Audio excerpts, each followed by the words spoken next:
Hello guys! Hello Taurus! Welcome dito sa aking channel, Kapalaran 888 Taurus. Alamin natin kung anong messages, vibration, gabay energy para sa lahat ng Taurus. This is general reading. Pwede kang makaresonate, gamitin mo yung intuition sa panonood. Okay, man holding a coin, Taurus 43.5. Okay. Meron ditong Taurus na medyo nag-aalala siya sa usaping pera.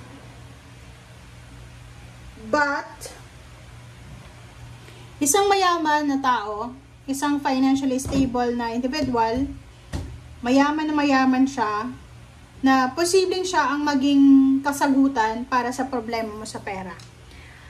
Sinasabi ng barahan na posibleng matanggap ka sa trabahong ina-applyan mo, pwedeng pautangin ka ng pera ng bangko or ng lending company or ng someone na pwedeng magpautang sa'yo ng pera. So, nakikita ko sir dito yung man holding a coin. Maybe, kakilala mo siya or maybe boss, relatives, friends, or kung sino man siya. Yung iba din sa inyo dito, Taurus, ay medyo namumroblema kayo. Lalo yung mga Taurus na pwedeng natatakot sila para sa trabaho nila. Iniisip nila na baka hindi sila tumagal sa kanilang pinagtatrabahuhan, ganyan-ganito. So, yun yung pwedeng isa sa mga rason kung bakit natatakot ka. Number 5, throat chakra. So, 55 siya. Nakikita ko sir dito, naka-block yung throat chakra mo. So, ang ibig sabihin niyan, Taurus, na kailangan mong maging madaldal.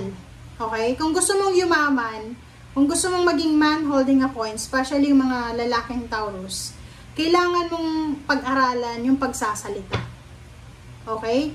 Siguro lalo doon sa mga Taurus na palagi silang bumabagsak sa mga interview, sa mga job interview nila, maybe ang problema sa'yo is yung pagsasalita. Maybe mahiyain ka, or siguro kulang ka sa rapport ba? Masyado kang mahiyain eh. So, kailangan mong bawasan yung pagiging mahiyain mo. Okay? Kailangan mong alisin yung hiya-hiya na yan. Ha? Taurus. Okay. The Devil. Queen of Cups.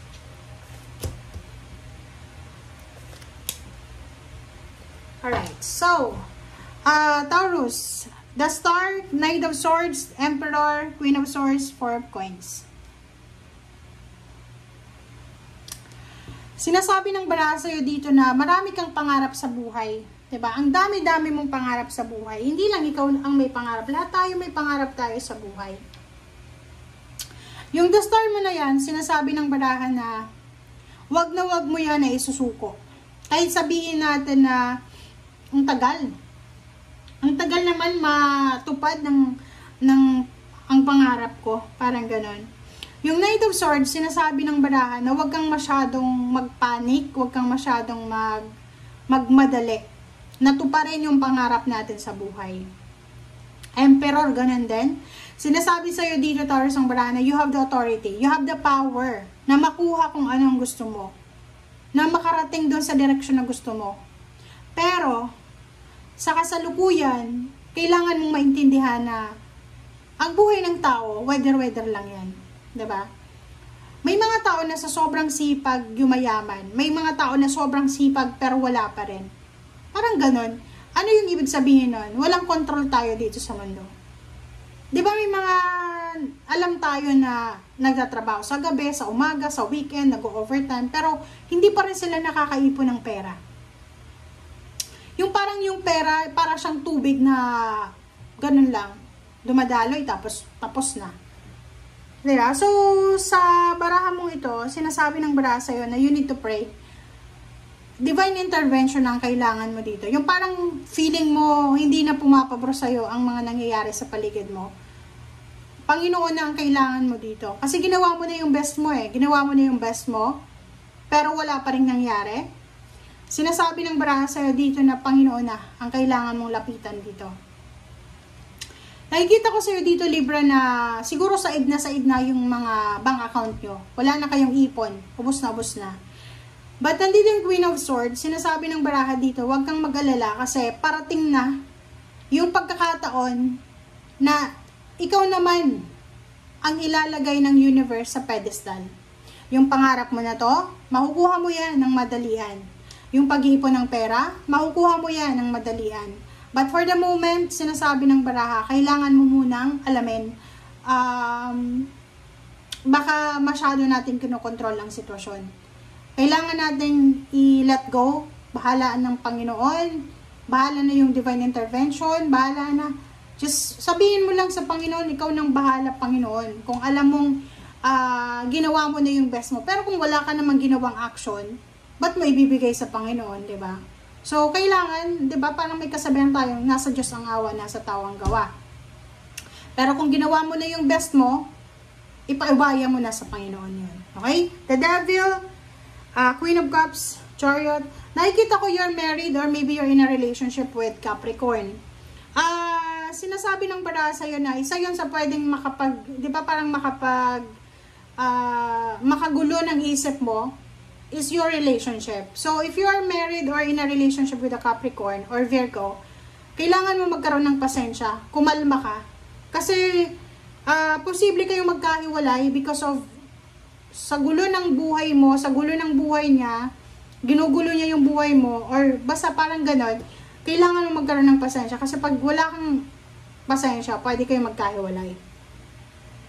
Sinasabi ng baraha sa'yo dito na isang international offer, job offer, ang posibleng darating sa'yo.